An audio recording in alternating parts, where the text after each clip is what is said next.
Saudaraku, sejak Senin, kasih Tuhan tetap setia menemani kita. Selamat pagi, saudara-saudaraku yang baik. Kita bersyukur pagi ini kepada Tuhan. Kita akan merefleksikan firman Tuhan untuk pagi ini dari 1 Raja-Raja 17 ayat 9. Bersiaplah, pergi ke Sarfat yang termasuk wilayah Sidon, dan diamlah di sana.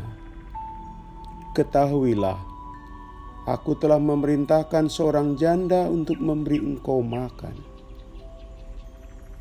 Saudaraku, tentu kita pernah mendengar nasihat, atau jangan-jangan kita pun pernah mengutarakannya. Kiranya yang kuat menolong yang lemah, yang kaya mengulurkan tangan kepada mereka yang miskin. Nasihat bijak agar tumbuh sikap kepedulian. Ya, yang kuat jangan menutup mata atas kesusahan yang dihadapi yang lemah. Yang miskin jangan tercecer tanpa topangan orang yang secara finansial kuat. Peduli dan berbagi merupakan praktik ideal yang patut diwujudkan.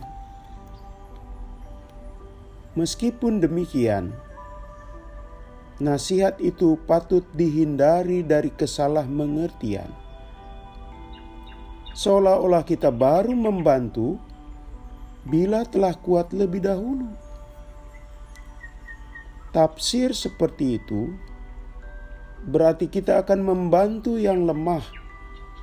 Ya, tapi nanti setelah kita kaya. Sesudah kita maju, baru kita membantu. Nanti bila saya sudah kaya, itulah saatnya tiba saya mengulurkan pertolongan. Ungkapan demikian sering kita dengar. Saudaraku, pola pikir demikian tentu berbeda dengan teks bacaan kita. Sayangnya, praktek itulah yang kerap terjadi. Seseorang enggan berbagi atau berperan serta meringankan kesulitan sesama, memakai alasan tadi. Kami kecil, kami belum mapan dari aspek kekayaan. Nantilah. Atau juga dengan dalih lebih yang bernada tajam. Saya saja masih susah. Masa sih saya mesti bantu? Gak salah tuh. Sudah janda miskin lagi. Suatu kombinasi yang menunjukkan perempuan yang ditemui Nabi Elia ini orang kecil dan lemah. Status janda waktu itu menunjukkan posisi sosial rendah. Sedangkan miskin menandakan secara ekonomi perlu bantuan. Jelas perempuan itu tipe orang yang membutuhkan pertolongan. Dia wujud konkret orang susah. Masa depannya buram. Tapi apa yang kita lihat? Ke perempuan itulah Nabi Elia diarahkan Tuhan untuk mendapatkan makanan. Ke sang janda dan miskin itu, Allah memerintahkan Elia mencari pertolongan. Bukan tidak mungkin terbersit kesangsian pada diri Nabi Allah itu. Apakah tidak salah Allah menyuruh ke sana? Apa yang bisa didapatkan dari orang yang kondisinya sendiri justru mesti dibantu?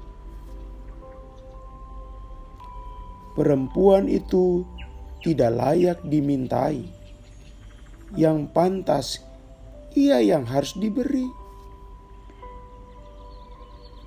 Saudaraku, janda dan miskin, hidup perempuan itu pasti berat. Pertanyaan apakah besok bisa makan adalah pertanyaan utama dalam sosok perempuan seperti itu. Dan lihatlah, saat Nabi Elia meminta makan kepadanya, tidak ada sepotong roti pun. Tersedia cuma segenggam tepung, minyak, dan kayu untuk mengolahnya. Setelah jadi roti, hanya untuk sekali makan. Setelah itu mereka akan kelaparan. Persediaan untuk penyambung hidup sekali makan saja. Tak lebih dari itu. Sepotong roti yang jadi satu-satunya konsumsi untuk anaknya hari itu. Sedangkan esok adalah hari ketidakjelasan. Saudaraku, suatu gambaran kemiskinan ekstrim. Bisa jadi Nabi Elia bergumul batinnya saat meminta makan. Sebab dengan meminta roti itu, ia sama dengan merampas sumber hidup satu-satunya milik janda itu. Bahkan roti itu pun buat anaknya. Begitu pula sang janda miskin, ia pasti bergumul hebat pula. Batinnya terombang-ambing. Jika memberikan tepung roti itu, lalu bagaimana dengan dirinya dan anaknya? Dalam kekurangan ia harus memberi. Bagaimanapun itu merupakan momen pergumulan saudara-saudara. Saudaraku, kita tahu akhir kisah ini. Si janda miskin bisa keluar dari pergumulan. Ia yakin dengan ucapan Nabi Elia bahwa apabila bermurah hati memberikan tepung roti itu, Tuhan akan membuat persediaan makanan yang tak akan habis. Ia percaya dan patuh atas janji Tuhan lewat suara seorang nabi. Janda miskin itu lolos dari dilema.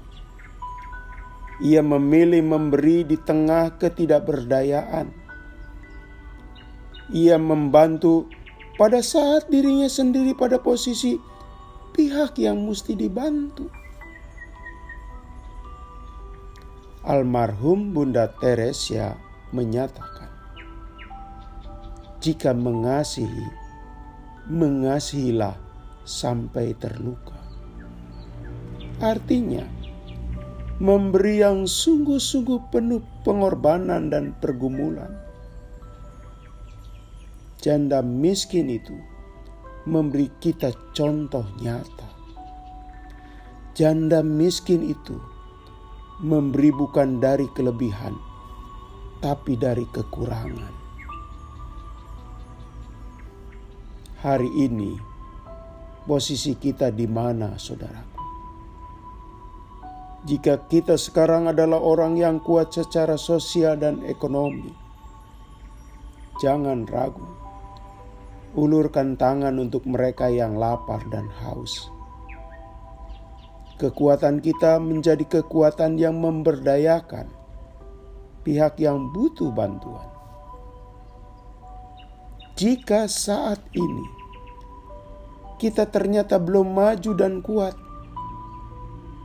ternyata firman Tuhan mengetuk kita bahwa kita pun harus berbuat terhadap mereka yang amat membutuhkan.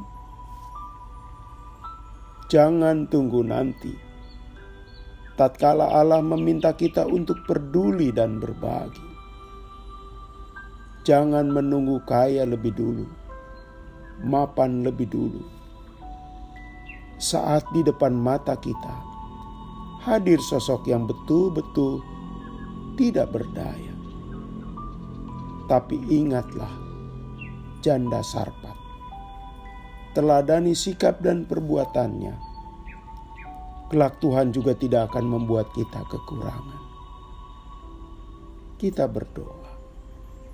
Tuhan, berilah kami hati yang mau peduli atas mereka yang menghampiri untuk dibantu. Dalam nama Tuhan Yesus, kami berdoa. Amin. Selamat pagi saudaraku, selamat beraktivitas. Masih bersama Pendeta Supriyatno. Tuhan bersama kita.